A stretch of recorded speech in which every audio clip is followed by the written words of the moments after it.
What is up, everybody? Welcome back to another episode of Chicken Bone Alley right here on Ultra Broadcasting. What is going on? We're back here at our good friend Racing Jason. What's up, man?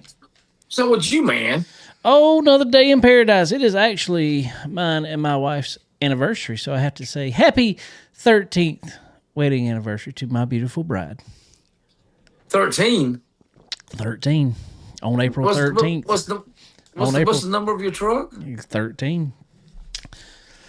On April 13th, married in 2013. Wow. Wow. Okay. There was no strategy, that I promise you. Yeah. Okay. Sure, Dave. Yeah. Was it on a Friday? That's my main thing. No, wasn't on a Friday. Okay. On a Saturday. Oh, okay. What you been up to? It's been a couple weeks, man. Yeah, man. It's racing, man. Racing. I hear you there. Been a lot of it. Who you got there? Yeah.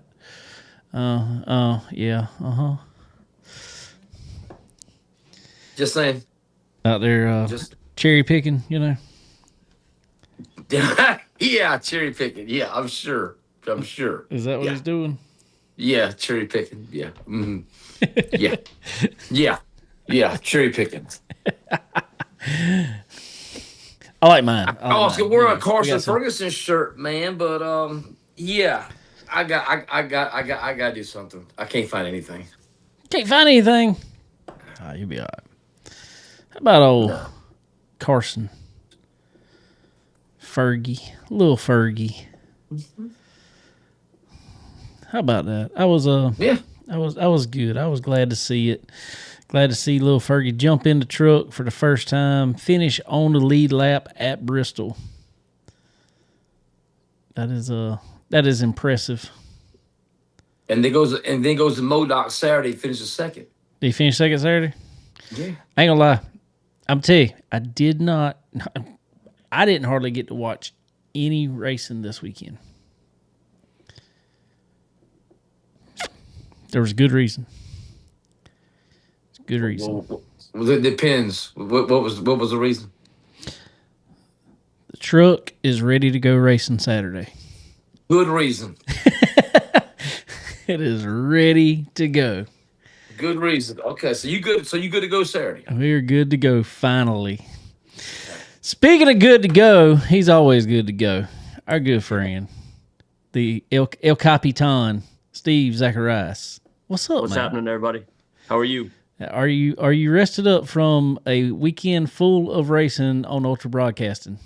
No, I'm not. Jacqueline, she had Life 360 on her phone, and in 3 days I drove 1,600 miles, and so the part of setup, like that's the easy part. It's just getting there to set up. So no, it was worth it. Everything went well. Learned a few things. As far as just trying to get, like, we got Doug Miller, Jacob Ward. Doug actually took his wife, and they're doing a phenomenal job, on the road and trying to just build the best kind of setup where, we all can show up at a place and put on the best product at the same time. Like, trying to make it where every time you watch Ultra Broadcasting, you're not getting something different. And, we've got our bumps and bruises, and we're fighting through it. But, we're heading in a good direction. I'm excited about the future for sure. It was, I guess you would say how'd y'all put it? The biggest weekend of racing in Ultra Broadcasting so far. How many tracks were being broadcast this weekend? Well, we ended up with 5 races over the weekend. We had Anderson on Friday. We were supposed to have Auburndale. We were supposed to have 6, but come to find out, our account on Vimeo only allows a certain amount of streams at one time, and I was not aware of that until it was too late. So Tony Stevens was kind enough to be at Auburndale and do that broadcast. He was doing it anyways, so we were going to get it and stream it to us. So we kind of missed out on the 6th. But it part of it, like I said, it's just growing this fast. We're learning stuff every day, and for those that are watching on Ultra Broadcasting, anytime you hear or see something that might be off, I promise you I saw it. And I'm working on making sure the next time that it happens, it doesn't happen again. So, we got done with our race at Florence because we were there putting that show on, and got done with that at 3:30, I think it was, or 4 o'clock, something like that. And then Brian and I just went to town. Like, we were trying to have a hangout session for Robert Struber. That was my ultimate plan. We went and got a cooler full of beer and wanted to hang out. But man, the minute ours ended, it turned into trying to get everybody else up and going. And by the time I looked out the window, the infield was empty. So Brian and I, we celebrated Robert Struber on our own. I know everyone else did as well in their own way. Sure. But that was obviously not a great thing. We never want to have to celebrate somebody because that means something bad happened, right? But definitely a shock. I want to bring that up and just kind of touch on Struber and have that conversation. Again, the broadcast stuff's doing great, and racetrack is still just being the racetrack right now. But Struber loved it. I said in the drivers' meeting, I think people got to realize that this sport that we love, it comes, it goes, and sometimes people come and go. And Struber, I think he was the definition of enjoying it every time he was there. He'd get there early. He wouldn't even unload the truck. He'd just sit over in that corner and hang out and see everybody. And, like I said, I think one of his favorite things was when Brian and I would start doing dumb stuff with music afterwards, and he'd sit over in his lawn chair and smoke a cigarette and just watch us be idiots, So that was my plan Saturday night. It didn't play itself out the way I'd expected it, but definitely want to send a shout out to his family. And, obviously we're thinking about him. I know you are. And just an absolute shock though, man. Like, I mean, there's times, like myself included, probably if I was to, you heard I passed away, be like, well, I get it. He's been working his tail. Like he's burning it at both ends, but man, Struber was just an absolute shock. I didn't see it coming, and just devastated when I heard about it. Dude, I'm going to tell you, and I was too. And, obviously everybody knows, great friend, friend of the show. He's sat right here beside me before, been on the show with us. But man, it also, just tell anybody what kind of guy he was beyond the racetrack itself. I mean, because friendliest guy in the pits you would ever meet. I mean, just come around, ask you how you doing, and he's just ready to go out there and drive and have fun. But man, we had a couple different times last year. I had a couple of my sponsors actually. They wanted to display some cars, trucks, whatever, race cars, for some things that they had going on. And I'm not going to lie, the first call I made was always to Struber, because he loved going, loved being there, loved letting kids get in his truck and try to do whatever his part was to grow the sport. And man, he is definitely going to be missed, because he would show up anytime I asked him for anything, and showed up at the track every time something was going on. I remember we had karaoke last year. Over at the track, and him and his wife, I was like, y'all gonna come sing? He's like, nah, we just coming to hang out and watch. And I was like, just great people, and he's just a great guy, and man, he is dearly going to be missed for sure. 100%. And like I said though, in driver's meeting, I think that's why, when the racetrack's there and when the gates are open and when Dillon's open, or any track that you can get to, I think this is the time you take advantage of it, man, because Monday through Friday is a struggle. And then that minute you get to pull into the racetrack, and I said it in the driver's meeting, and you and I've talked about this, we got to stop making this being a job. That's right. Like everyone is turning it into, I got to work Monday to Friday, and I got to show up, and the trailer has to look like this, and the car has to look like that, and it has to be set up by this person, and the motor has to do this. And just, man, back in the day, you'd show up like that. I think that's why the Crown Vics are as successful right now as they are, because well, unfortunately for us last week, not so successful, but I think they're out there because it takes you back to racing the way it's supposed to be. It's a car with a cage, and you go hang out with your buddies, and you go beat each other up and have a good time, and then drink beer afterwards. That's right. Exactly. So I'm right there with you. And man, it's that's the right mindset to go about it. And I'm hoping we can, like you said, I hope there's a way we can somewhat get back to that. I know we all work hard on this stuff, but like I was just saying about mine, mine kind of ended up like that this year. It was a job, but It is ready. It is ready to go. Yeah. It is Good, ready to race good. finally.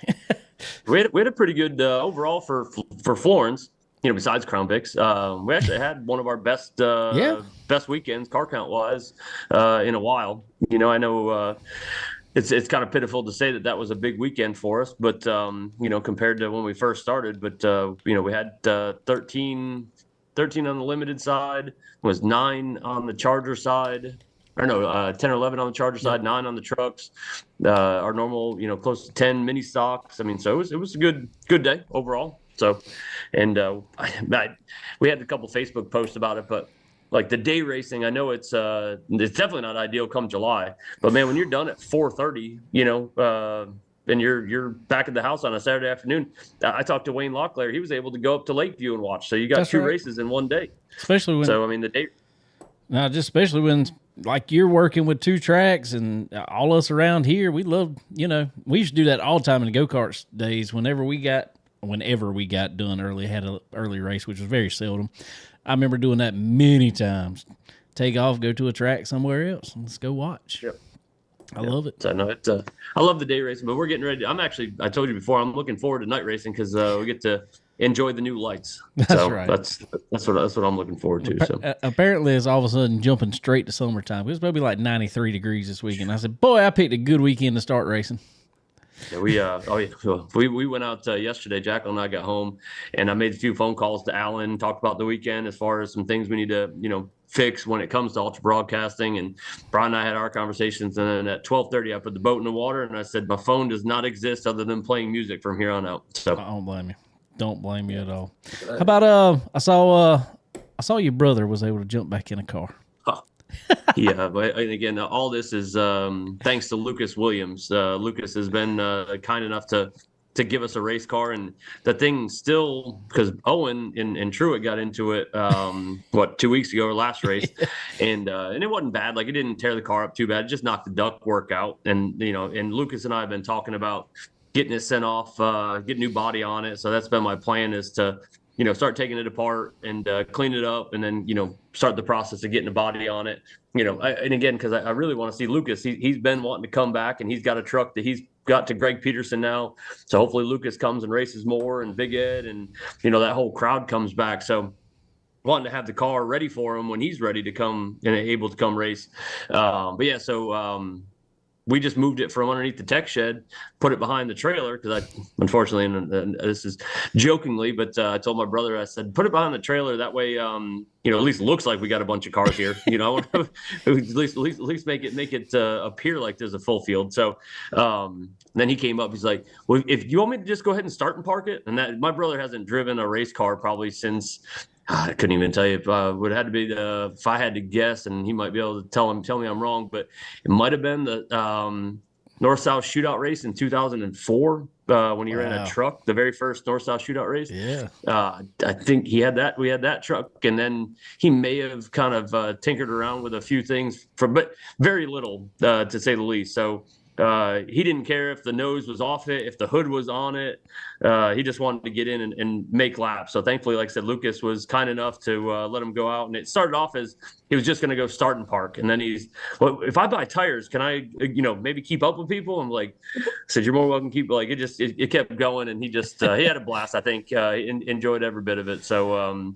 Obviously having car count, but having the opportunity for family members to go out and have some fun, was enjoyable for me. So he's gonna be hooked again. He ain't gonna let Brody have all the fun. That's the problem. It's a problem with all of us. Hence, like my Martinsville problem. Like it's not a problem. It's called an addiction. Exactly. It's once you get it back in the bloodstream, you can't get it out. I've learned that the hard way. Exactly. Well, other than that, though, man, I watched, and man, there was some good racing over there as always. Brandon Johnson, seemingly gonna try to win all the truck races this year. That truck is on point right now, and obviously, Brandon's been a good driver, and he comes from a team that's on point with Robert Elliott and Matt, and even Grantham. I mean, look what Grantham's doing right now. He's picked the pace up tenfold. That's right. From a year ago. So and glad, by the way, not that the race community doesn't always have issues, but glad to see his daughter be better. I know she had that accident, and glad to see her back at the racetrack. So, but him running well is good. The truck, man, I want to see all divisions get there, but like I miss the days of 20 plus trucks. Dude, I think that division is one that the fans love to watch. I think the drivers like, because it's like having a late model stock, but in a more of a financial where you're not spending $100,000 to go out there and keep up with a late model stock. You can have a good truck or you can have a great truck, and they can all be equal in the middle somewhere. So I think the truck series, it would be great to see 20 trucks again at Florida, and we get close. The big races. That's and right. At some point they're all out there. Like, it's not like the trucks just disappeared. Even, the 38, the one that I used to drive at the beach, got Wayne. He's been working on it and just finally got the fenders and nose for it. So I'm hoping to kind of put that back together and get Owen to make some laps because we got some things. I've said it 100 times that I didn't want him ever racing big cars at Florence, but we got some things in the works for the August timeframe, if you will, nice. That hopefully we'll announce that he needs to make laps in anything he can get his hands on right now. So, but I enjoy it just as much as I think I enjoy it more than he does. I know I do. I enjoy, because I can be there. That was one of the things on big cars for me with him, was knowing he'd be somewhere else that I wasn't. Like that was kind of an issue for me. But as long as he doesn't do anything dumb at Florence, and then we'll be fine. So. He's doing good, man. He's you can tell he's improving every week, learning, filling that car out. I mean, that, especially when you come from legend cars and stuff. All of a sudden, you got this car that is way bigger. It's not so much that the car handles just so much different. I mean, it handles different, but that's not even the issue. And I jumped from legend cars to a big car, and that is the biggest thing for me. Is just the car is just so much bigger, and it's just learning where those corners are, learning how far you can run it out to the wall, stuff like that. And man, he's doing a jam up job at it, in my opinion. Yeah, I think for me, the thing he's going to need to learn is, like I told him yesterday, I said, when he's by himself, he needs to wander around the racetrack. Go see what it looks like at the top. Go, like, if you're going to be fifth or sixth, then go ahead and be fifth or sixth. Like, learning what happens when you roll it over on the right front, or you go all the way to the top, or you go in high and enter low. Like, don't just keep making laps. Like, go make different laps. So I think, but he learned that from the legend car, with that car control, with the speed and the wheelbases and all that stuff, where he can manage tires way better than I ever thought about, because in my head, I'm going 100 miles an hour for 150 laps, if that's what it is, where that's why I'll be first for about 20 seconds and I'll be last for the rest of it. So, those are the things I think he's better at, or hopefully better at, than I know he's better at than I am, but that he learns, so when he's in big races and long races, tire management and car control are a big deal. That's right. All right. You mentioned it a minute ago. I guess we'll have to talk about it. Obviously it was, supposed to be double day and supposed to have Crown Vics even there. Didn't have a turnout on them. Did you get any feedback as to why? So Alan and I talked about it, just kind of while it was going on, Alan Dietz, and he's got the pulse of the nation, right, when it comes to dirt tracks and in other places. And Sumter was running and Lakeview were running Saturday.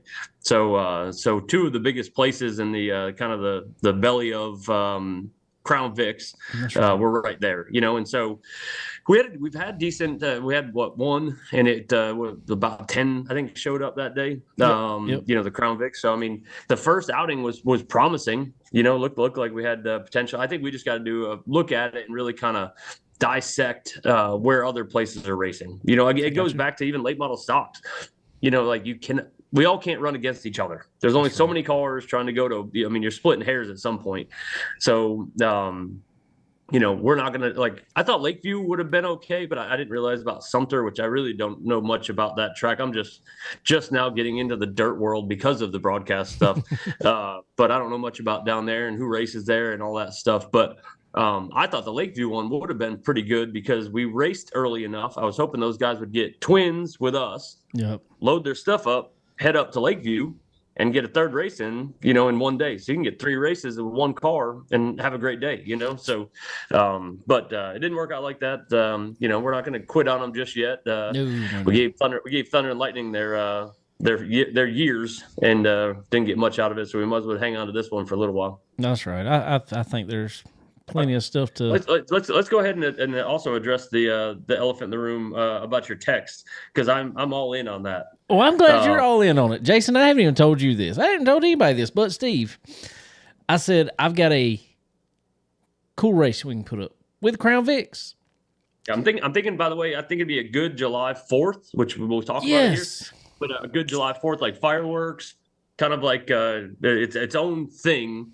To make it a celebration of, what is it, 250 years. So that's right. But it's going to be called Chicks and Vics. It's going to be a women's race. What do you think? I'm already in. Let's go, baby. That's what I was fixing to say. What you think, Jason? I'm already in, man. Let's go, baby. This isn't a dating app, though. I'm just letting you know. But yeah, we do an all female race. It could be anywhere from 12 to as old as you want to be, and go out there in a Crown Vic. But you have to be, especially in the way of the world, you have to be at the. We're checking to make sure you're a legitimate female. It can't be. We cannot have males in this sport for that event. So we need to have original birth certificates. Yeah, I want to. We'll do DNA testing. I mean, whatever we got to do, we're checking to make sure it's actual females in the race car. So, but I think it'd be fun. Like back in the day, my mom, they had the wives races and the wives and the girlfriend races where they'd get in and go out there, and some of them were sideways and running 100 miles an hour, and some of them were running 12. So right. Definitely interesting, and I think it'd be fun. It's going to happen. We're going to pull it off. I just time and date and lap count. There was a time that when I was racing go-karts, David, that we had a race where you'd take your shoes off, you'd put them in the middle of the infield, and have to go put your shoes on first before you could go get in your race car and then go make laps. And at this point, we did our corn dog thing last week. I'm open for anything, whatever might make this work. I'm all in. So how many corn dogs were given away? Well, unfortunately, it didn't draw the crowd, but there was a lot given away. But it didn't do what I was hoping for. I went to so I left. So not that everyone needs to know all this, but I left Wednesday. I went to Lakeview, set up the broadcast stuff. Did Lakeview on Wednesday. Came back to Florence. Spent the night at Florence. Then got up Thursday morning. Drove to Inverness, Florida. Set up Citrus County broadcast. Towed the trailer down there. Then I stayed at my in-laws' house, which is in Palm Coast, Thursday night. Went back to Inverness Friday morning, finished up a few things, left there at 10, went to Anderson, got to Anderson around 6:30 to check on them with their broadcast. And while I was there, I mean, the grandstands were packed as always, And so I happened to talk to the ticket lady as I was coming in, and I told her, I said, "Oh, good crowd." She goes, "Not really." I was like, "Come check my place out." It's like, but then I said to Scott too, I said, "You got a decent crowd tonight?" Yeah, it's down a little bit. I'm like, "Oh, I'll take half of this." But they're in a different demographic, completely than we are. They're right off of 85. I know we're right off of 95, but they're right there in Clemson. I mean, just the population is completely different. But if we had the crowd they have, we would have zero worries and, could continue growing, building, fixing. We've kind of become a little bit stagnant right now because we're just trying to survive day to day. So.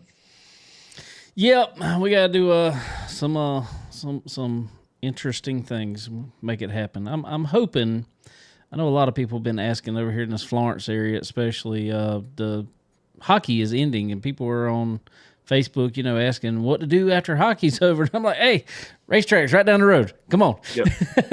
Yeah, and I said this to someone the other day. I don't mind. Like, I'd love to do all the fun and game stuff like hockey does and the Pelicans do. Like, bringing the dogs out and doing Easter egg hunts and bring the cars out every time and really just like draw to the crowd. I used to go when I was at Myrtle. I'd go to the Pelicans games just to get ideas because every in between innings they're doing something fun. But right now, it's so hard to do these things when there's 20 to 30 people in the grandstands and, they're the same 20 or 30, which we 100% appreciate. And they usually belong to people in the infield. So like asking the drivers to bring their race cars out so that they can come down and see it, or, getting clowns or getting, doing all kinds of crazy stuff for pre-race. It's tough to do right now until we can figure out what's going to start drawing a crowd on a consistent basis. Once we do that, it's gangbusters. I'll go to town and there'll be all kinds of bounce houses everywhere. It'll be a good time. But right now, we've done we talked about on this show, we've done free to $20 and free corn dogs and, buy one and take off and do that. Like we've tried every magic trick in the book and it's the same crowd every time, unfortunately. Car counts go up and down depending on the weather, but the grandstands just, unless Dale shows up, just does not change. Yep, I don't get it. I don't get it, and I don't know why. And I've tried to ask people why, and it's just I don't know. I think a lot of people have a misconception of around here anyway that they're going to get there and just go sit all evening. It's not like that over there anymore. It used to be. It used to be if you went to a race, it was just an all-day event because everything just took so long. Like you just said, racing started this past weekend, and what time races start? For us? Yeah. Green flag was at 3. We were done at like 4:30, 4:45. Yeah, that's what I'm saying. So you can go over there, even watch qualifying most of the time in a 3 to 4 hour segment. No longer than what you're going to a hockey game for. 100%. Yep. So, and I will say, I also want to thank. I usually don't answer phone calls on Sundays, but I was glad to answer one yesterday that Rafe Judd drives with Dennis Brown and all them with the legend cars. He called me yesterday and just wanted to say, I know you take a lot of beatings on social media, but just want to let you know that you put on a heck of a show and run a tight ship, and you and Brian do a great job. So it's always nice to finally hear people with positive things to say, because I'm telling you right now, and you know this, is that Brian and I don't quit trying to make the best show we can, and we try to find out how to make each division have something special to it, and we don't want the limited late models or late models to be the primary. We want everyone to be primary. That's right. And we want you to come in and have a good time whenever you're there. And it's a challenge. My mom and dad, I think the whole family work their tails off to make sure the bathrooms are clean. My mom, goes in there and cleans up the bathrooms and cleans up the concession stand and orders the food, and Tanya and them come in, and everyone that's there from start to finish. Billy, we all have the same mindset, is to make a good show to the point where they want to come back. I've said this on tap with Brian and I, is just saying, we're not telling you have to come back. We just want to make an experience that you want to come back. That's right. Because I can't force you to come race, but I want you to say when you go home, be like, that was a good time. I want to do it again. Well, because if so. No, what I can say for racers out there, and everybody that goes to Florence, I've heard the same thing from. One thing, and this is the biggest thing, drivers, car owners, racers, anybody involved in the team wants more than anything, is they want a racetrack to be consistent. They don't want a track that makes rules on the fly. And I can tell you firsthand, Florence Motor Speedway is the most consistent I've ever seen in my life.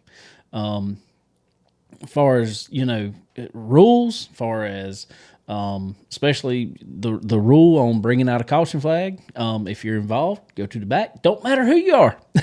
Right. I've seen them put Dale Jr. to the back. I know that was the most hated thing in motorsports one weekend, but guess what? It was consistent. And that's what I told you that story about that when we put him to the rear, and we looked down and there was a kid crying. I'm talking sobbing underneath the tower because he was going to the back. But then he went off and did it again. Yeah. It's like, you didn't learn. Go to back again. Try it again. Oh, but anyway. Well, man, what all don't want to hang you on too long, but what all is coming up on Ultra this week?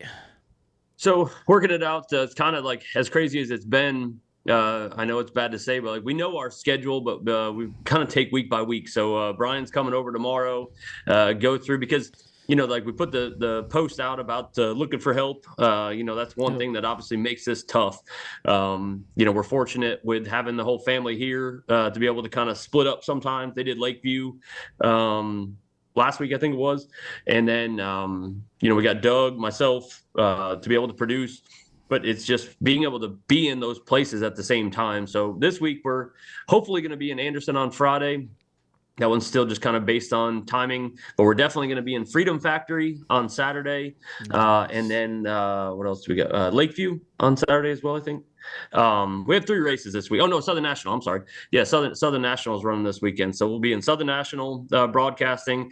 Definitely in Freedom Factory for their big pure stock event that they're having, and they got the Nationals. I'm sorry, pure stock race is the 25th at Citrus, but they got Nationals, their sportsman division or whatever going on. I saw the car count looks like it's above 30 in every division again. Ricky Brooks and that whole team, man, it seems like everywhere they go, they got full fields, and I was proud of what we did. Again, Doug is in his first year as a producer and doing events by himself. And so I went down and tried to set it up. And no different than when you started doing this podcast. Every day you wake up and you turn your computer on, it's something different that might be there that, wasn't the same way you left it. Yep. So, Doug and his team did a good job the other day, but it's so.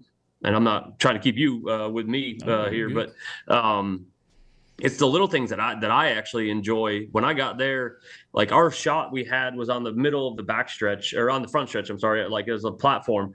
But I went up there the other day and I was looking at, like, man, there's way too much fence in this shot. And so I was able to find a shot that had no fence in it for the camera. So that way, when you're watching it on TV, you're getting the clearest vision of the race. And it was in turn 1. So you got a shot of the whole place. But as they came by, you got that cool shot of going past them. And then every time they passed them, you'd see the flames from the exhaust coming out when they were, deceleration.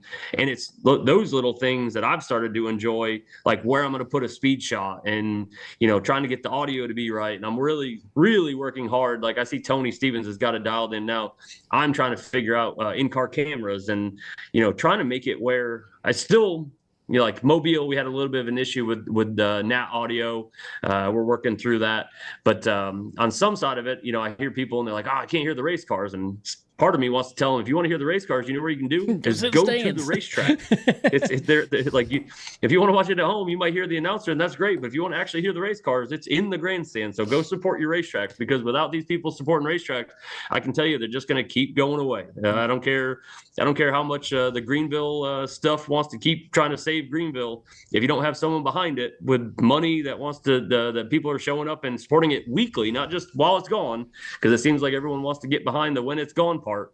It's when it's here that you're standing behind it, so go to your racetracks, man. I mean, again, the when you're home, that's just a benefit. It's a bonus for being able to keep up with it, but you got to go support it. And I speak from a guy that has a racetrack that wakes up every day just trying to survive. So, it's not easy. I mean, there's a lot that goes into it. So we just ask that if you love racing and you love racetracks, just, again, you don't have to go every week, but just anytime you have a chance and you want to come out, or even Brian and I say, if you have something you would like to see us do that would bring you out, tell us about it. Don't hide it, because when it's over and someone gets on social media, be like, well, if they would have just done this and they would have just done, well, say it now. Tell us what it is. We'll do it.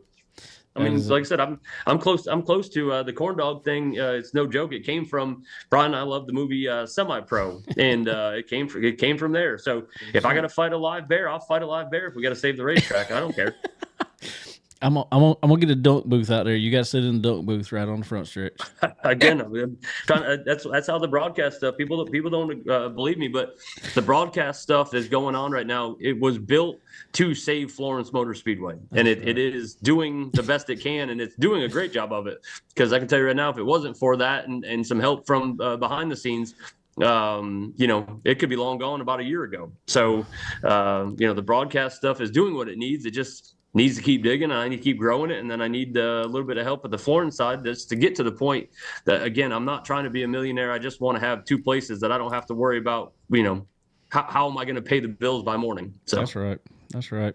Well, like you just said, you cannot smell race fuel and smell those burning tires when they do them donuts on the front stretch on TV. So, much as I love ultra broadcasting, need to get in the seats though. That's the same way. So I said I started ultra broadcasting just so people could come to Florence Motor Speedway. So I hope you enjoy both of them. And in Southern National, I mean, Mike and them, every racetrack that I've been to, and all the people that I know that are running racetracks are doing it for the same reason: the love of the sport. That's right. You know, so Mike keeps building his, and you know, he's got a great business that he doesn't need to be doing that. That's right. Like he just does it because he wants to. And at some point, I mean, unfortunately, if we all decided we just don't want to, then what happens to the rest of us? You know, like what happens to the racing world? So it is what it is. But it's definitely a challenge. But just ask everyone to keep supporting both ultra broadcasting if you can't make it, and if you can make it, please join us at Florence Motor Speedway.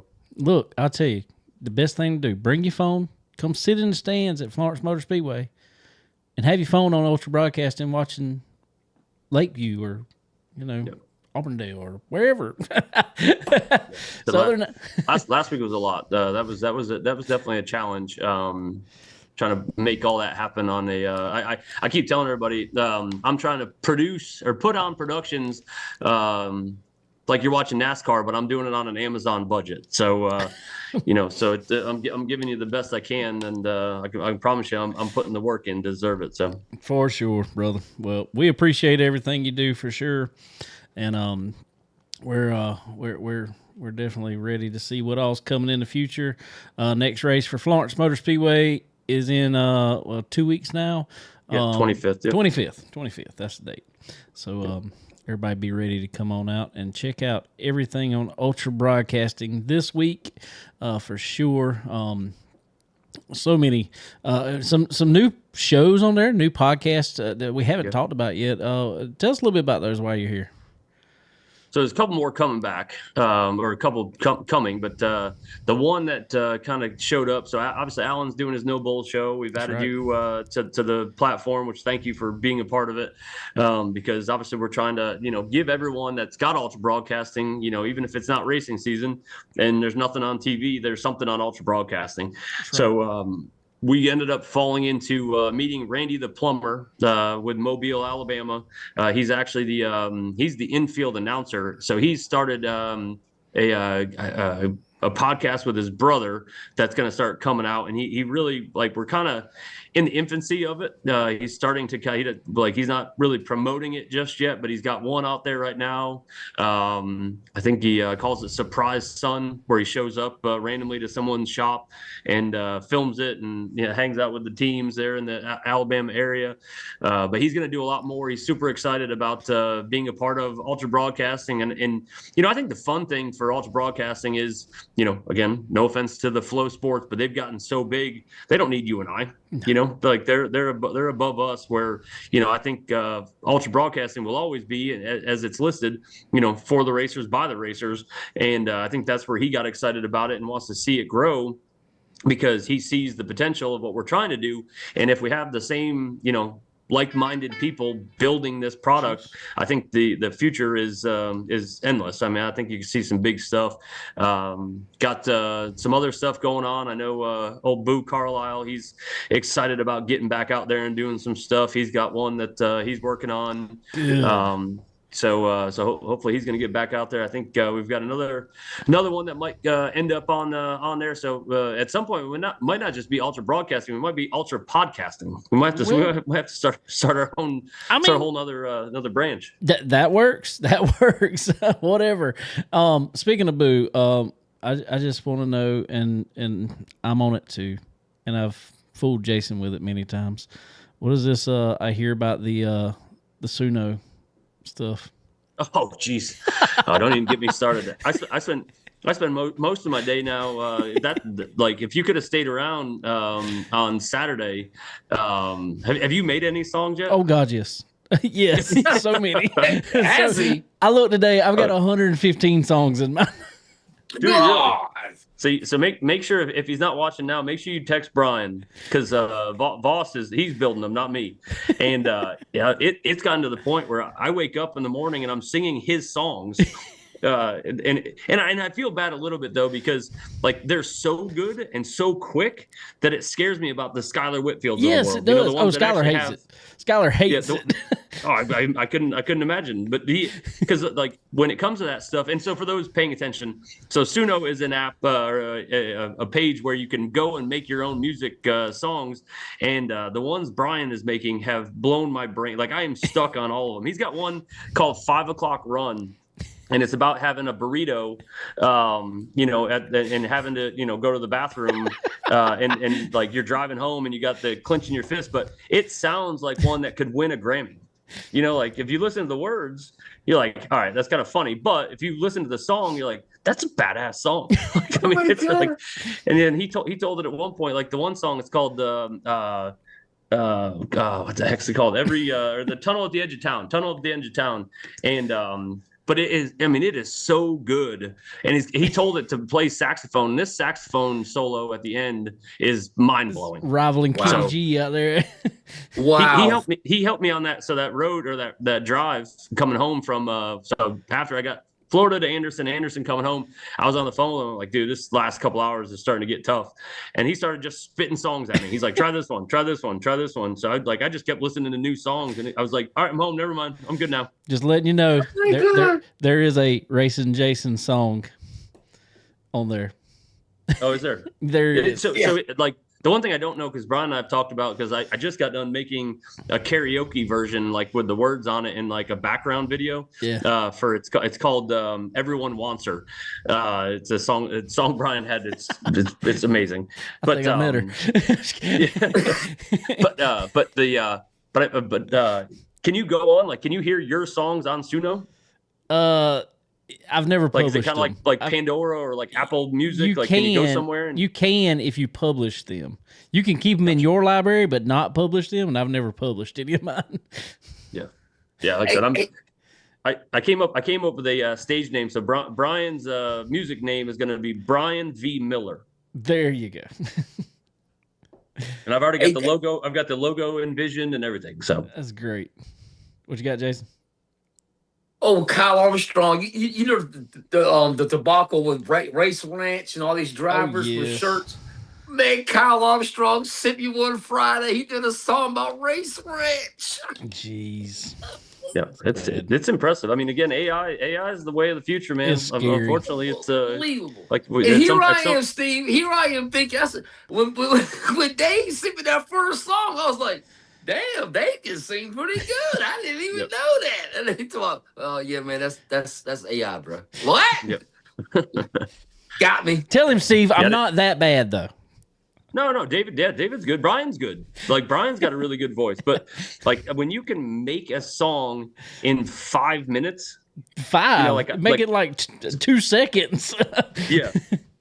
But I was listening to Ella Langley was on Sirius Satellite, and she was talking about her and Miranda making that what's the Texas one that's like a huge hit. Yeah, she's from Texas. Oh, she's from Texas. I can tell by the way. Yeah, whatever. Yeah. So she was talking about how it choosing took them, Texas. Days, and they were going back and forth, and they were doing all these things. And in my head, as I'm listening to her talk, I'm like, or you could have just put it in AI. I'm telling you, you would probably hate to know, and we'll never know how many of those songs have been, at least inspired through AI now. Oh yeah. Hey Steve, Dave sent me a doggone song while he was pumping gas one day. He said, "Yeah, I'm pumping gas, man." I did a song. Like what? Oh, it was funny. Well, cool. Yeah. No, we have fun. Unbelievable. All right, brother. Well, we sure appreciate you. Actually, David, what we need to do is one of these days, because that was one of the reasons I wanted everyone to hang around, obviously for Struber, but I knew Struber would enjoy what Brian did on that on the app. Oh yeah. Is maybe one of these days we'll do a maybe like a top 20 here on Chicken Bone Alley, where we come through and we'll play from 20 to number 1. That way we can start getting people to vote on them, and then we can have our own version of top 20 hits every week. I was fixing to say, we can be just like Casey Kasem. Yeah, I told Brian there will be a channel at some point there needs to be a channel that's like on Sirius that's just AI. That way we know, all right, those belong over there. Yes. And but it's also something that like we could get in, like so we can get on satellite radio just from making songs from the house. We can be that person. We can be that person. I can't. You and Brian could be. I can't. No, you put something in there that's totally stupid, and it will make the best thing ever. That's the best thing about it. Is the more stupid, the better. Yep. Oh yeah, I've been sending. Like I said, while I was driving, I was sending Boo a bunch of those songs. He kept sending back. I think one Brian's got is called "Shaking in My Boots," and then there's another one. Just didn't know that Boo kept sending me back. He's like, "I'm vibing to this."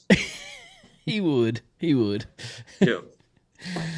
Oh, fun. All right, man. God. Well, we sure appreciate you coming on here. As always, man. Everybody go check out everything going on Ultra Broadcasting this week. And also, like we said, on 25th, back at Florence Motor Speedway. I'll definitely be over there. Hopefully be racing myself. I was going to say it would be nice with a truck. I hope I am, but I know I'll be spotting that day at least. Just putting it out there. This one may be here that day. Gotcha. Okay. Well, looking forward to it, and thank you guys as always for everything. And we'll talk soon for sure. 10-4, man. Take it easy. All right. See you guys. Thank you. I think. All right, ladies and gentlemen. While we are jumping off here, we are going to get a word from our sponsors really quick. Rev up your engines with Pro Fabrication Headers and Exhaust, the ultimate powerhouse in motorsports performance. From the dirt tracks to the high banks of Bristol, ProFab is the go-to experts for custom racing, exhaust systems, and headers. Whether you're dominating in dirt late models, UMP modifieds, or midget racing, our precision TIG welded headers are built to your exact specs. ProFab collaborates with top engine builders to optimize dyno results, ensuring maximum power, perfect chassis fit, and unbeatable repeatability. Proudly supplying NASCAR, IndyCar, IMSA, and late model teams, ProFab's lightweight titanium and stainless options shave those much-needed tenths off your lap times. With state-of-the-art tech and components like anti-reversion mufflers and custom collectors, ProFab delivers the edge you need to cross the finish line first. Choose ProFabrication Headers and Exhaust. Quality that wins. Visit profabrication.com.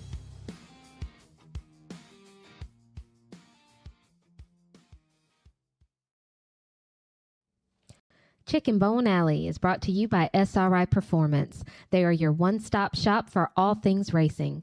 Do you need performance parts? Look no further. They offer a wide range of high-performance parts for various types of racing, including stock car racing, dirt racing, and more. SRI Performance also has the most knowledgeable employees in the industry. If you're looking for that hard-to-find part, they've got it. And if you're wondering how to make it work on your car, they know it. Check them out online at www.sriperformance.com. And when you do, don't forget to use the promo code CBONE10. That's C as in chicken, BONE10, and get 10% off at checkout. Tired of leaving performance on the table? Ready to dominate the track? For decades, Earl Ramey Racing Engines has been the secret weapon of champions.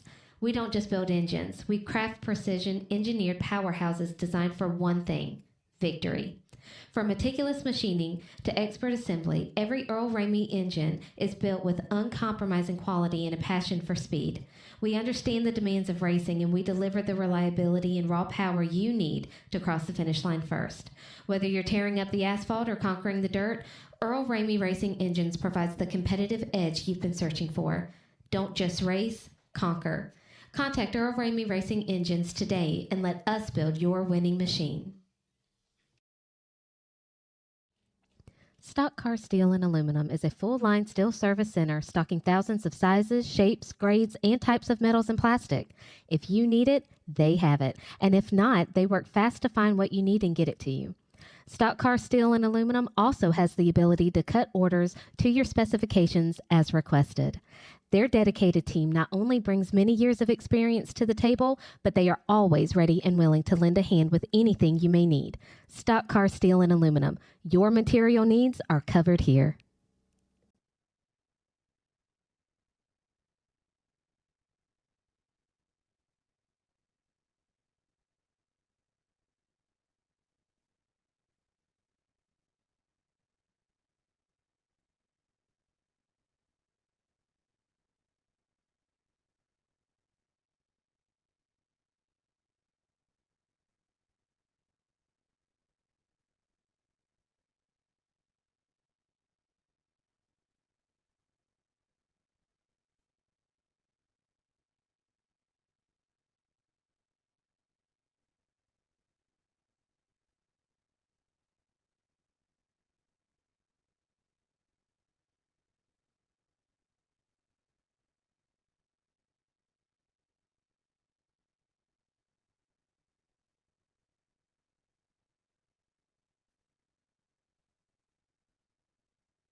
Oh God, I'm sitting there with my my microphone muted, talking about commercials.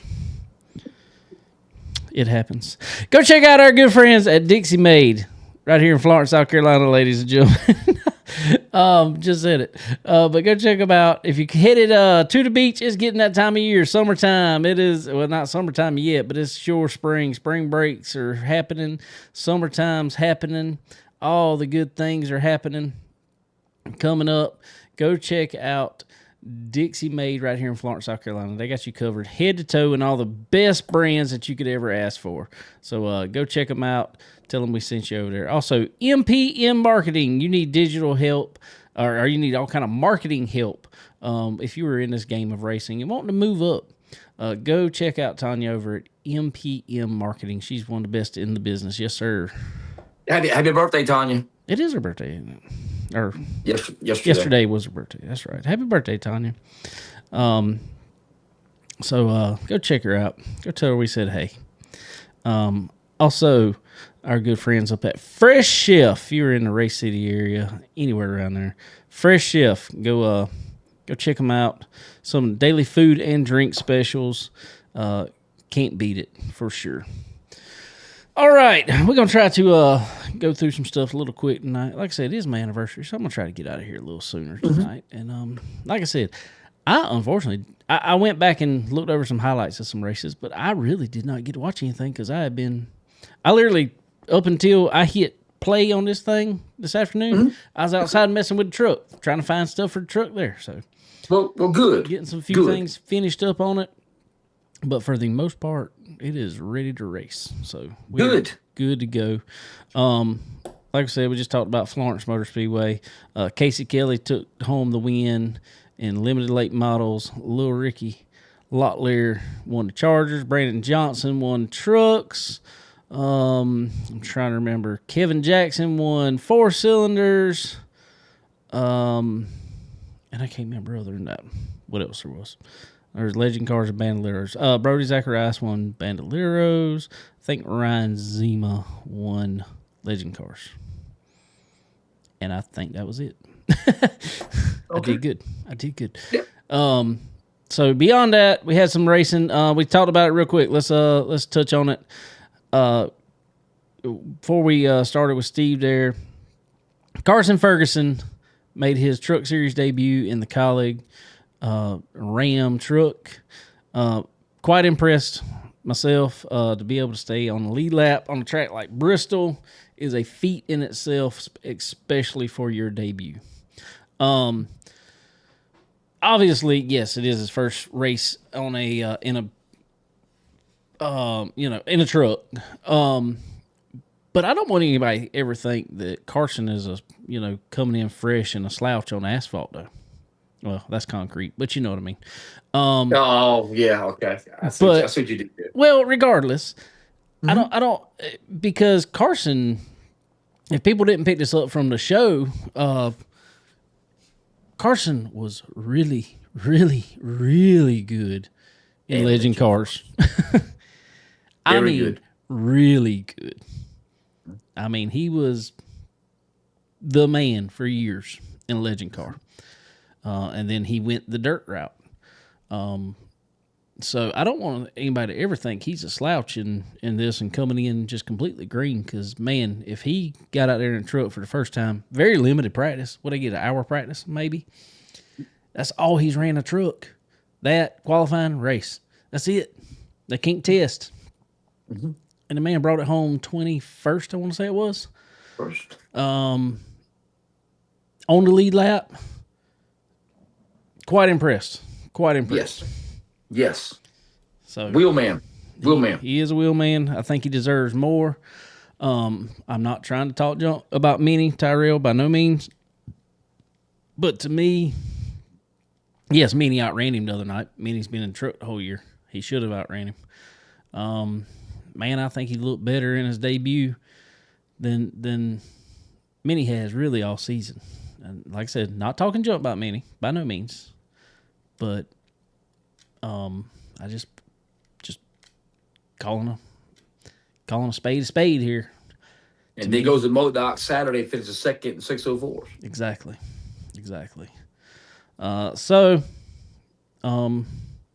I will be. He gets another shot at it. As far as we know, next one will be in the fall at Martinsville. Who knows? Another track be perfect for him. Oh yes, that will be perfect for him. It's actually a tough track, but it's a good track in trucks normally. Man, I'd love to see him be able to jump in something else in between. And I'm wondering if they want to, and that is the reason they put him on Bristol already. Because you have to basically, get approved for these races. So you have to get a short track and get approved on the short track before you're able to move to the intermediate tracks or anything like that. So Kansas, your Charlotte's, right, stuff and like then that. you got to run one of those before you can run a super speedway. Yep. Unless you do it in ARCA, or run like the test in ARCA. Shh. You hear that? What's that? Oh. What's that? Doors are knocking. Doors are knocking. Doors are knocking for Carson. I'm glad.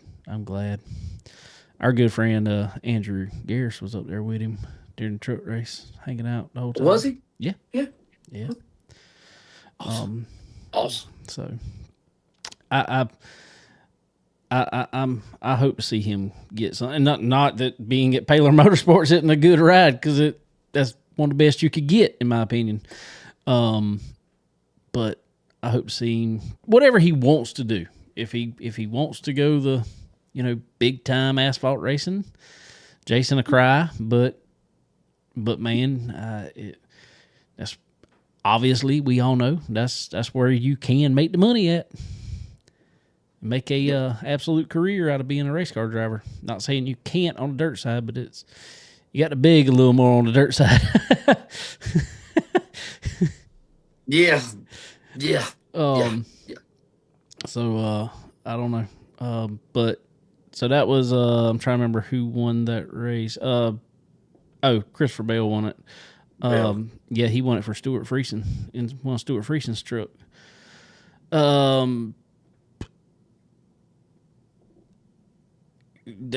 Christian Eckes got in the back of Corey Heim, kind of reared him down the straightaway, and he says he misjudged it. I don't know. They had kind of been beating and banging, and I don't know. It looked, maybe he was just real smart, and somebody told him, "You better say you misjudged that." Yes, it's Logano. Excuse me. Exactly. Excuse me. So anyway, that was what it was. I'm trying to think. Xfinity, or not Xfinity. Oh, right. Grand National Series. Who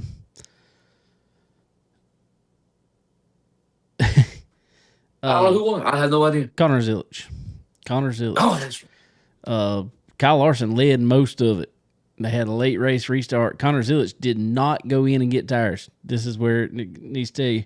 Did not go in and get tires. Had 70 lap old tires and outrun Kyle Larson with brand new tires. I think there's a tire issue. I think they tried to overcompensate for the tire issues that were going on at Bristol. And I hate it. Because they did the same thing from what I saw yesterday. A man that Jason told me was a bad pick a few weeks back won at Phoenix. Bristol. At Phoenix. I will have to say real quick that, oh man, I got to pull them back up. Our picks that we picked this past week, or the last time we were on,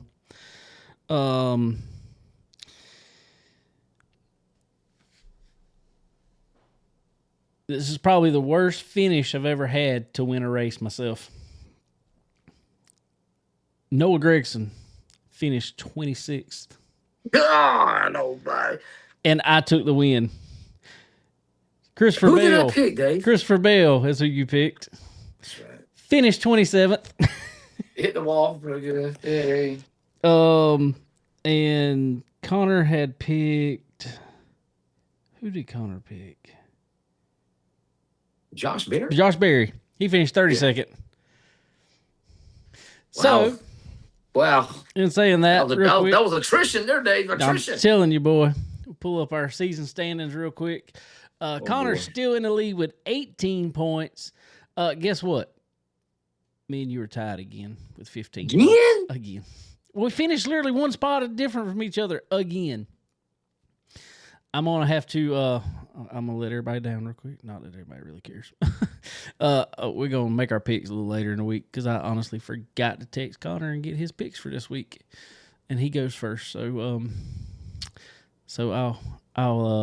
we'll have the group text and we'll get the picks for this week. Where we at? We are going to we are going to going to Kansas. That's right. I was right. Kansas? Okay. Going to Kansas. Okay. Real quick, I do have to bring it up. Rockingham was last week. We didn't have a show last week. So they had trucks, Grand National and ARCA at Rockingham on Easter weekend, Friday and Saturday. Man, some really good races. A lot of talk about it, though, because Cletus McFarland, or Garrett Mitchell, everybody knows him as Cletus McFarland, was in the, he was in the ARCA race, and he was in the Grand National race. Finished fourth in the ARCA race. I mean, good job. Good job. I'm glad he's getting around. He's in a good enough ride that he's getting enough seat time that he should be getting better finishes in ARCA. He should be getting better finishes in ARCA. Well, their plan was they had a multi-race deal, and I can't remember. He loves running the big speedways.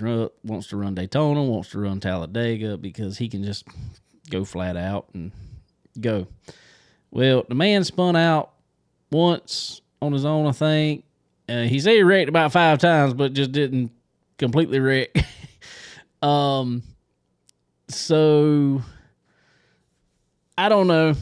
But NASCAR came down and said he is not approved to run Talladega in the O'Reilly Series. He can run it in the trucks, but not in the O'Reilly Series. They said he needed more time in the trucks. Do you think... All right, this is my question about that really quick. Do you think that they done that just because there's been a lot said? They talked about it on the other podcast, Door Bumper Clear, a lot. It was talked about a lot. Freddie Kraft, Tommy Baldwin had a lot to say about it, saying he didn't need to be there yet. I don't disagree with him. I think he needed more seat time, personally. But do you think that they didn't let him do it because of the outcry or the actual results? I think it's probably more. I think it's more outcry. I do too. When you bring attention to something like that, NASCAR's gonna look at it with a magnifying glass or a microscope. If you wouldn't talk about it, you probably would let him race. But you got to make it a doggone thing where NASCAR open their eyes up and say, "Oh, wait a minute now. What we talking about here? McFarland, let's do some research here." Okay. Well, I don't have a problem with him being there. I think he's one of the best things for the sport, personally. Me too. Mm-hmm. I think NASCAR should have went to him and been like, "Hey, let's see what we can do. If we need to help you out with sponsorship, tying you with sponsors to run the entire ARCA season, because ARCA needs a boost." And it gets more. There's been more eyes on ARCA since he has been in that car. Every time he's in that car, the ratings quadruple or more when he is there. So we need more eyes on ARCA to improve the series, in my opinion. I got one for you, bro. What's that? We can squash this right now. Could you imagine if Humpy Wheeler was still around with McFarland? Oh yes, my Humpy would be all over it. All over that. There would be marketing him all over that. And I don't blame him for that. I don't blame him. Even marketing fine, but man, just because I think this is coming to the point where just because people can bring a paycheck or bring a check with them doesn't mean they need to race. I think we need to figure out a way. And it's the one reason I really respect F1. Those drivers do not get in those cars because they bring a paycheck with them. None of those drivers are bringing a sponsor with them. Not a single F1 driver is bringing a sponsor. They may have some endorsement deals. They're bringing, personal stuff. They have to. It is mandatory that they go through the steps and have to win championships and everything else in order to get those rides. I think NASCAR better get a hold of it now and figure out some sort of system, because in my opinion, man, why do we need the Cup Series? And he's not this, but I'm just saying it has happened. In my opinion, the Cup Series doesn't need 18 and 19-year-olds in it. Agree with that too. I agree with that too. It just doesn't. I feel like there needs to be a mandatory time in trucks. There needs to be a mandatory time in ABC, but I mean, it's got to be a mandatory time in it, not just, I ran one, I'm going to go to the next one. If we really think back, Jim Gordon, Logano, these guys were the exceptions. Oh, yeah. Kyle Busch. They were Kyle proven. Busch. Yeah. There are definitely a few exceptions, but look how many years of racing they had behind them when they came. Exactly. And that's the thing. And Cletus, unfortunately, other than driving a Crown Vic around the Freedom Factory down there, as much as cool as I think it is, and they just had it this past weekend, the Freedom 500, and it's one of the most fun things to watch in the world. But as cool as that is, it's not like running a late model. It's not like running a truck. It's not like running an ARCA car. I mean, it's nowhere the same. So I'd love to see him get plenty of time and develop the talent to do it. Because, yeah, man is one of the fastest men in the world on in a drag car. I mean, he is cut a perfect light the other week. He's got driving talent. I'm not taking that away from him. And I think he can learn. Mm-hmm. But, okay, if we're doing this to Cletus, not just allowing him to bring a check and run wherever he wants, why are we not doing the same to Natalie Decker? Because she's not a hot blonde. He's not a hot blonde. I don't care. She is bringing nothing good to the sport.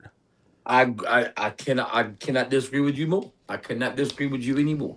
Bring back Haley Deegan. That'll solve everything. There you go, baby. She's in the ARCA series this year. She came back to ARCA. Oh, she did? She came back to ARCA? Yeah, she's running ARCA. How's she doing? Okay. I mean, she was running the ARCA West, I think.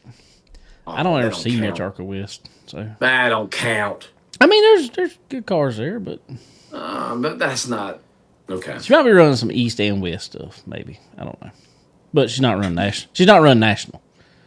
Do you remember back in the day, IndyCar drivers had to go through that Barber series and that Toyota Atlantic series to just move up to? It was the same kind of progression as F1 does. Same, just the American version of it. Yeah, exactly. Yep. What happened to that? Big checks. I was watching that doggone thing. I did not know this. What was the guy's name? The damn not the other one, not the NASCAR guy, but I didn't know it was a drug dealer in IndyCar. And he had an IndyCar license. And he was running IndyCars back in the day. In the mid '80s. God, what was his name? I can't think of his name. I don't know. I mean, we had who was it over here? I don't know. There ain't no telling. There's piles of it. I think there was more of it than people know about. I'm just saying, how did this guy in the mid '80s get a license to run IndyCar? Well, unfortunately, IndyCar may have been different, but I think NASCAR was obviously 70s, 80s. It was easier to run Cup then than it is even now. True. What was dude's name that wanted to run Talladega? Bought the car from Bill Elliott, I think it was. Was it Bill Elliott? LR? Was it LR something? What was LW Wright. LW Wright. LW Wright from Tennessee. Yep. LW Wright. Do you know they finally found him and arrested him? Just a few years ago. Just a few They years ago. did that. Yeah. They did? Yeah, just a few years ago. Where was he at? I don't remember where he was at. He was still in the U.S. He just everything they gave him that he gave them in NASCAR was all under a false name. So he just went back living under his real name, and nobody ever knew who he was. I got to Google this. L.W. Wright. Yeah. I got to Google this when we get off of here. Oh, my God. From Tennessee. I'll never forget that. Wow. I didn't know they caught him. But yeah, I don't know, Dave. So you think that McFarland should wait, or excuse me, Mr. Mitchell should wait before he can run Talladega, Daytona, or stuff like that? I think he needs a better approval. Yeah. You can't just go to Rockingham and be spinning out by yourself, finishing 5 laps down. And I think at minimum, you need to run a race, full race, and finish on the lead lap before you can move up. And I don't mean on a road course because it's easier on a road course. And I feel like I feel like you should have to run an oval race, obviously, starting at a short track. Run there, finish on the lead lap. Once you do that, all right, now we'll approve you for intermediate track. Once you can run good enough to finish on the lead lap there, then we'll approve you for super speedways. Well, do you have to filter in the competition and car count in that scenario too? Well, car count's pretty much always the same, and I mean, I'm not saying competition, because what it's going to actually weed out is people going to these. I ain't trying to throw nobody under the bus in ARCA, but there's a ton of teams out there that could care less about winning. They're fielding a car for somebody that brought them a check. Yeah. Well, maybe Cars Tour. Excuse me. Exactly. I mean, Cars Tour is exactly like that. I mean, unfortunately, and it's just now. I think there's better competition, way better competition in Cars Tour than there is Cars Tour. Absolutely. in ARCA. Absolutely. I think there's better competition in many things than there is in ARCA. Now top 5, top 6 cars in ARCA national side, they're great. Beyond that, they're nothing. I mean, that East-West. They're literally just out there filling a spot. So I don't know. Agreed. I think maybe that would get rid of some of that though. Agreed. So anyway, I guess that covers kind of the asphalt side. What you got on the dirt side, sir? Oh, Farmer City, baby. That's all I could say, man. What a gym, man. God, been to February one time of my life, David. I can take you straight to Farmer City leaving February. I'm telling you, man. If I go through Pontiac and go through when you go to Gibson, take a doggone right in Farmer City, man. Oh my God. Pace and Jim, man. Hoffman and Pierce, man. What do you think the points difference between Hoffman and Pierce is right now?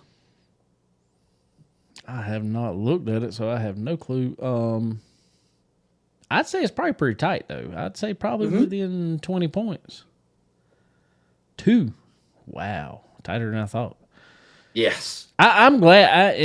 I'm a little bit surprised. I mean, I'm not totally surprised because we knew Nick Hoffman had a pretty good program, and he's been getting better and better.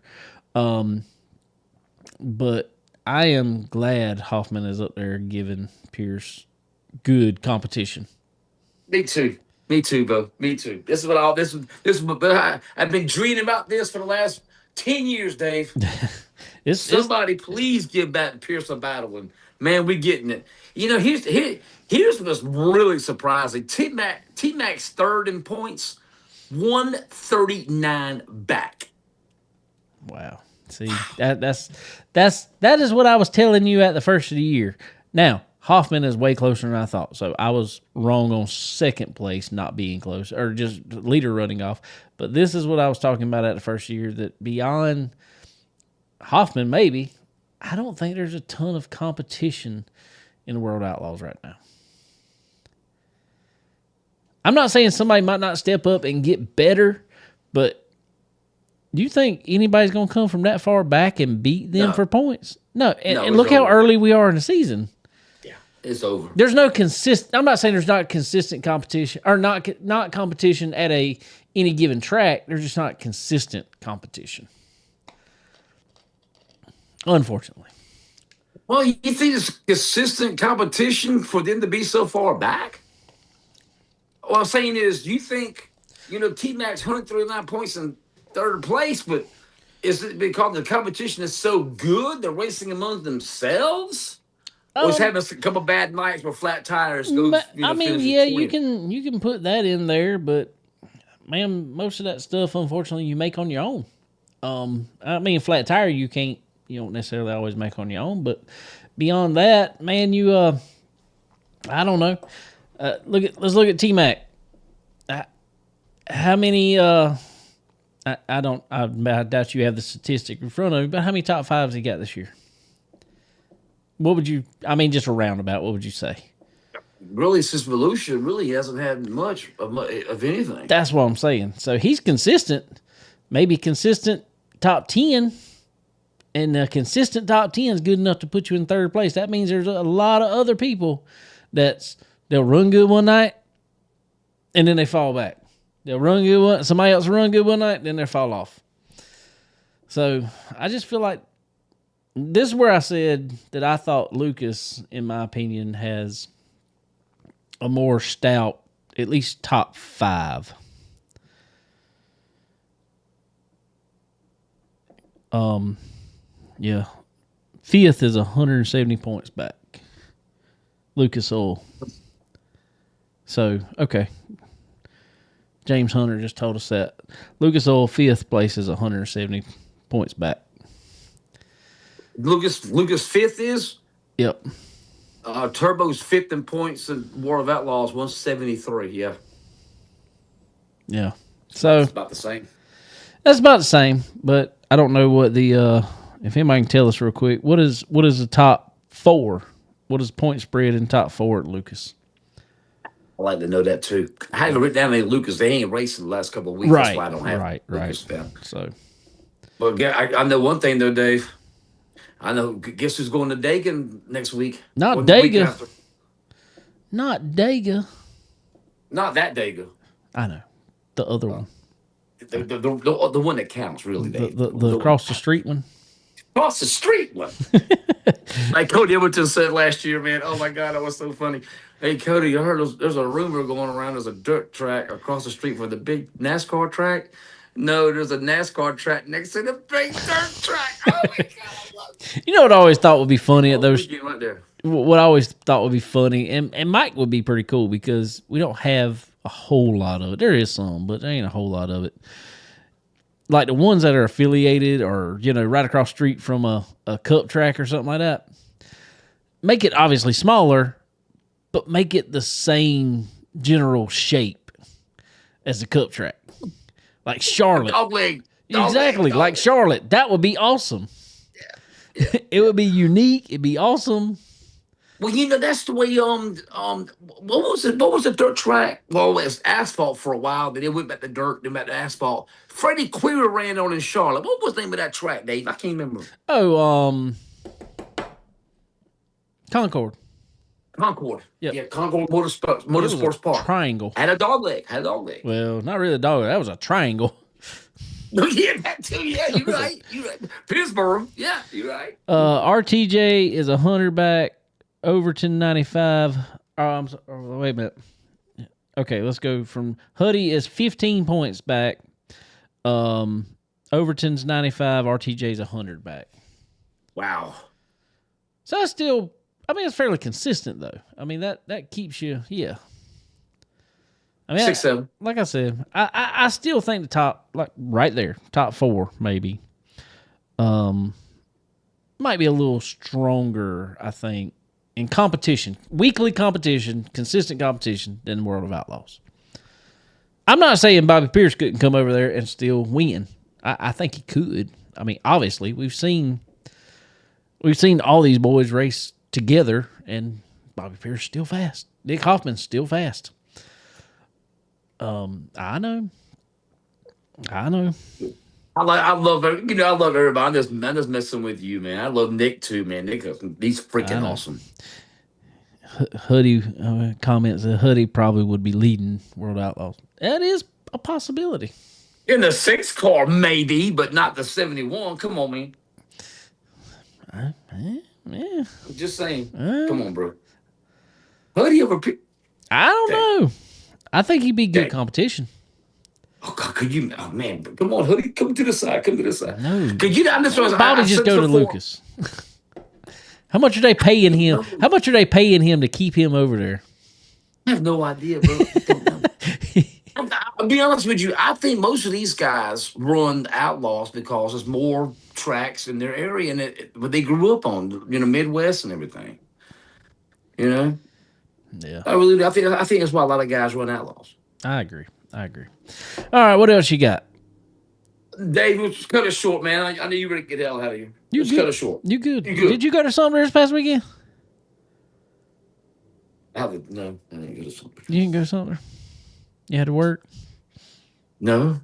You just didn't go to Sumter? Yeah. Something happened. I'll have to tell you about it. Okay. How was racing at Sumter? Did you hear anything about it? See anything about it? 16 cars showed up. I mean, I'm gonna get into this tomorrow night, Dave. We don't have time to get into this tour right now, man. But I just want to say right now, but I believe the Super Late Motor Racing in this part of the country is on life support. I think it's doing the same thing as late model stock racing on asphalt. I think it's too much to maintain the top tier car. I think you can have a good limited late model, or like we'll say limited, or we can say Blue Ridge, even Blue Ridge. We'll just use that for an example. 26 with all the way to Natural Bridge. That's what I'm saying. And those cars are obviously way more affordable to keep up on a weekly basis than a Super. And I can see why. So if you're, and I think that's the point, if you're not running a national tour right now and not getting that national tour money, it's just not feasible for a Super right now. Just like it's not, if you're not running some type of tour with a late model stock, it's not feasible to run weekly shows. And unfortunately, Carolina Clash is not on the level of and we know that, but it's not on the level of a Lucas or World Outlaw Tour. Hey, when you have 4 of my guys running doggone nothing against Cruiser, nothing against MoDOT. When you got 4 of my guys running doggone $5,000 with 604s, man, it's time to open our eyes up. We got to do something. We got to fix this. Well, that's what I'm saying. I mean, I got a phone call too, Dave. I got a phone call from a very good friend of mine, Tara Guy, and they just enjoy crate racing. They enjoy crate racing now. And I get it, and I understand why, because you're not worried about you're getting out there and you're worried about setup of the car. You're not worried about getting killed on motor or getting killed. Who could spend the most money in motor that week? Who could spend the most money in rear end setup? Who could spend the most money? Because there's shock rules. Actually, it's not who can spend the most money in shocks. When you start crate racing, there is a shock rule. Whereas super racing is pretty much wide open. I can understand that. I am one. I like rules if they're logical and are enforced properly. It helps everybody save money. So I don't know.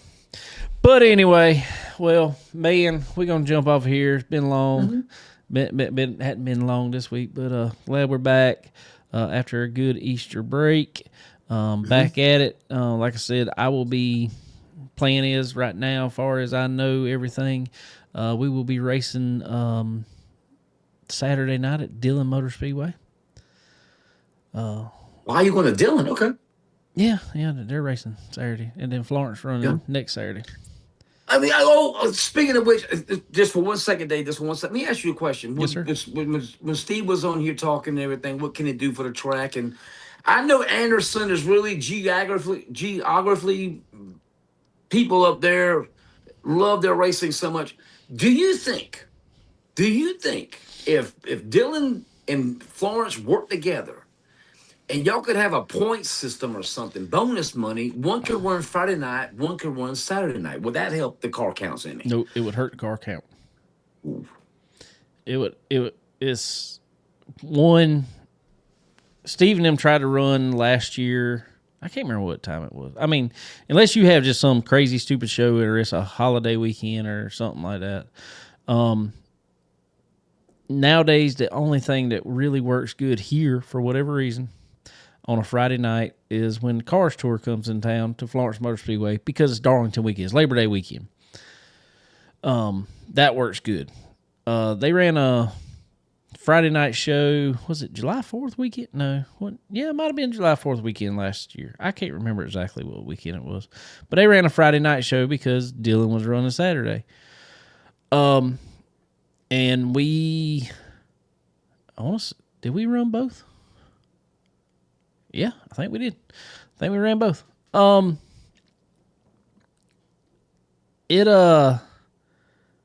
We ended up having terrible car count. And all it is, it's not that people wouldn't show up. It's just everybody's working anymore. I mean, as far as the guys that are coming, the weekly racer guys that aren't the big late model teams that are, that is their job. Everybody's just working. I mean, I took off that day or like a half a day or something like that to go race that day. And it's hard for people to do. And it's too much. We did it, but especially in the hot months, it's too much to race 2 times a weekend for us. That's not used to. I mean, yeah, we can do it. Don't get me wrong, and there's a lot of us that would. I mean, but it's rough. I feel like, and I know this for a fact. Everybody knows it. I mean, a dirt car don't have a windshield. Yeah, they got a little windscreen to knock dirt up over, but a dirt car, I promise you, I've been in them, is a whole lot cooler than a asphalt car inside. And like these trucks, they run like 120, 130 degrees inside. It's just rough. And your cocoon is so tight, you don't have that much wind No, wind inside.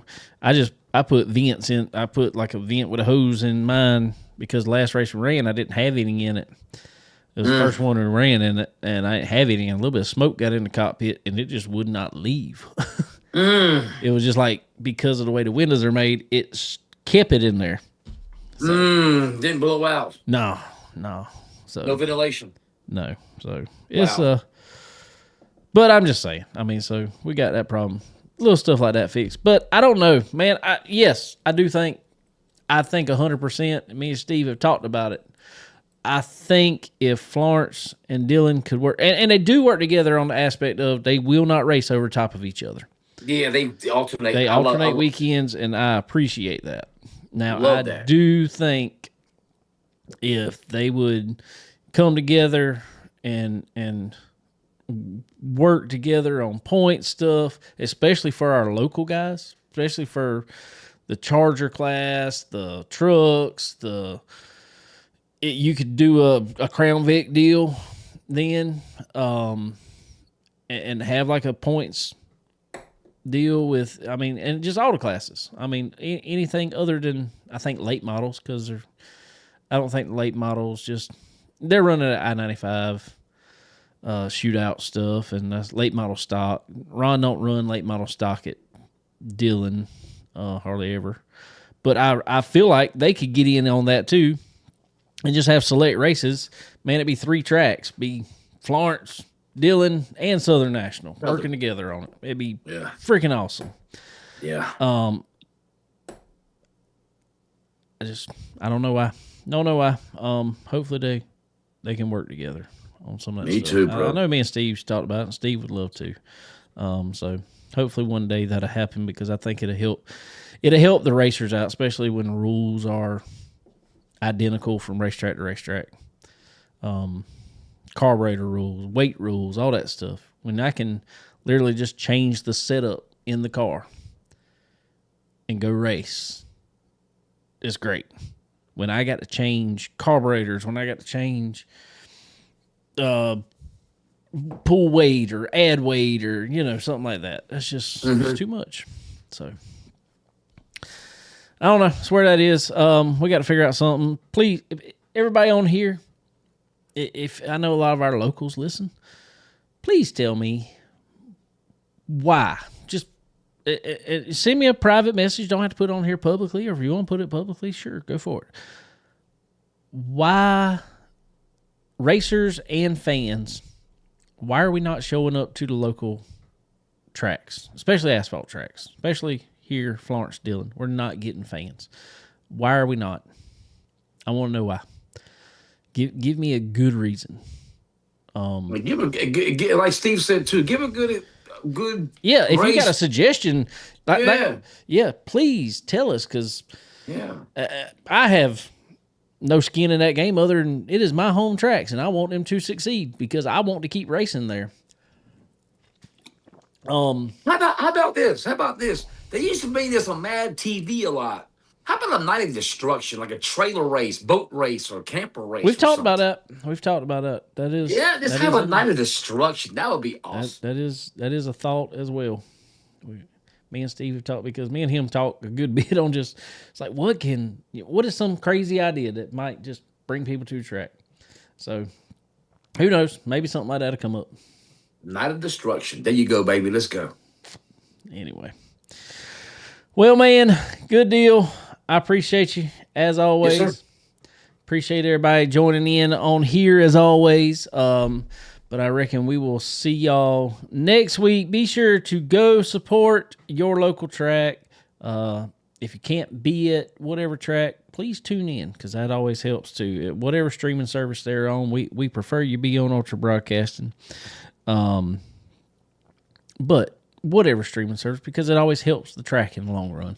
And support your local track for sure. So anyway. All right, Jason. Go do some racing this weekend. Everybody can check out good luck. Ripping the Lip. I appreciate you. Everybody check out Ripping the Lip. Y'all got 2 shows this week? Just one? If I get a guest lined up for Wednesday, I'll probably do 2. But right now, just 1 for Tuesday, tomorrow night. All righty. The notebook is ready. I know we could get into it this evening, but notebook is ready for tomorrow. Good deal, brother. Well, I appreciate you, as always. Sure. Everybody go check out Ripping the Lip tomorrow night on X. So, but anyway, we appreciate you, man. Appreciate everybody listening, and we will see y'all next week. Have a good one. All right, Dave. You too, brother.